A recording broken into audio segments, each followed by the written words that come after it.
Welcome to Basic Dej Fighting. This is a Dej. Dej is a Giserto word, a word in the Giselle language that means sword. As you see, it does have some basic similarities to a sword.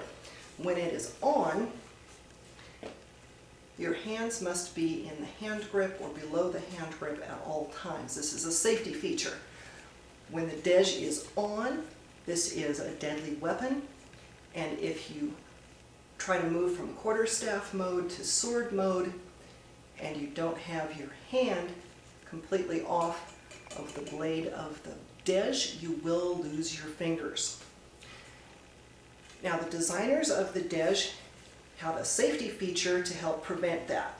So when you have the Dej activated, if you have your right hand here, your left hand here, there's a recessed activating button, and there's one on each side. There's one on this side, and there's one on this side. So if you have your right hand inside the hand grip, your left hand goes on the butt of the Dej, your left thumb goes inside the recessed activating button.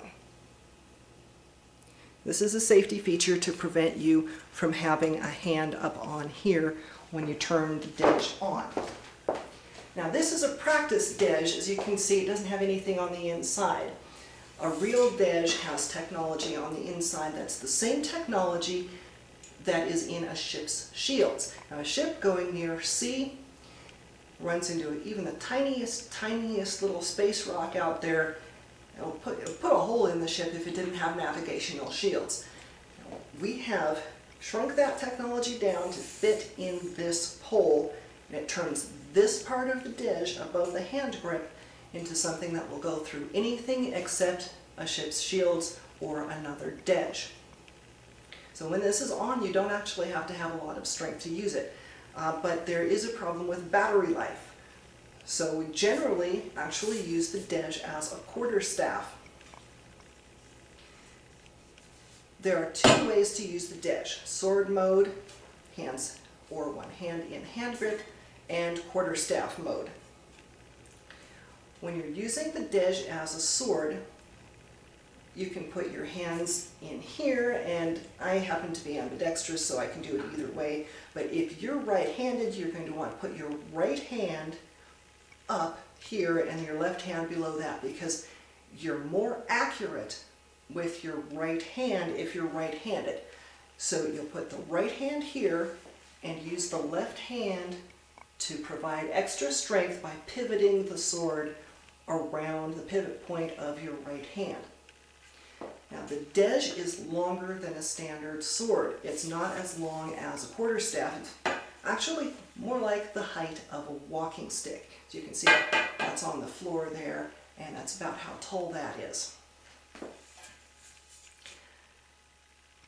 Now, in quarterstaff mode, you can put your hands in either of these grips. This grip is going to be a little bit more secure because you can take force from either side, and you'll still have at least one hand that's directly opposed to that force.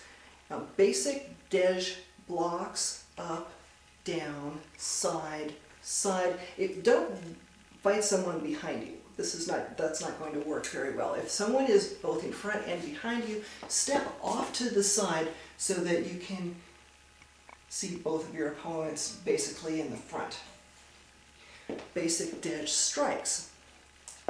Strike, strike. Now, you can use this with either hand. I happen to prefer the right up grip on this side, left up grip on this side. It doesn't really matter. You can change your grip constantly. One of the basic exercises in Dej fighting is to, like this exercise, which I'm doing really slowly so you can see what I'm doing, so that you learn how to keep your grip changing. And this is just so that you get used to changing your grip a lot. Now, when you're fighting in an urban setting, buildings, or inside, or in a forested setting where there are a lot of trees, you're going to have to watch that backswing so you don't run into walls back there, Watch your swing in case there's a lighting fixture that you don't want to take out because you don't happen to want to fight in the dark right then. When it's on, it will go through the wall and through the light fixture, but you still should be aware of where these points are at all times, both this side and this side. Even when it's on, be aware of where this side is too. Because if you have this in sword mode and you go back for a strike into something and you run into something back here, it's going to distract you if nothing else. Now, if you are familiar with a one-handed sword style and you want to use the Dej with one hand, you can do that, especially when it's on, because when it's on it does not take a whole lot of strength to use. This weapon was designed for a Giselle, not a human, and they are stronger than humans. So that's something to be aware of. Even though it's actually pretty light, this is a practice Dej. The real Dej is much heavier than this because it has the technology on the inside. You'll be issued a fighting Dej when you have completed all of the basic courses with the practice Dej. The reason we issue practice Dej is so that you don't accidentally hit the recessed activating button when you're not familiar enough with the Dej to use it in its activated fashion.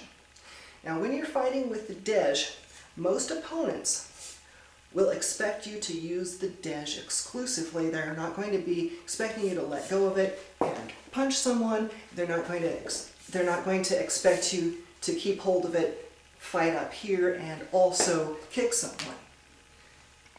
Now, if you do decide to feint with the Dej and kick, you've got to be aware that you are not going to be as well balanced when you're doing that as you would if you've got both feet on the ground, even if you are an expert fighter. That is an opportunity for an opponent to attack from behind if there is someone who is waiting behind some cover. You've always got to be aware that in a combat situation there are no rules. There could be opponents behind cover, there could be a sniper up where you can't see him up on a rooftop. So just be aware of the combat situation and be wary of putting yourself in any vulnerable positions. But it is good to use surprise. Your brain is your best weapon. Now I'm going to pass out some practice Dejes and we'll get working on some practice moves.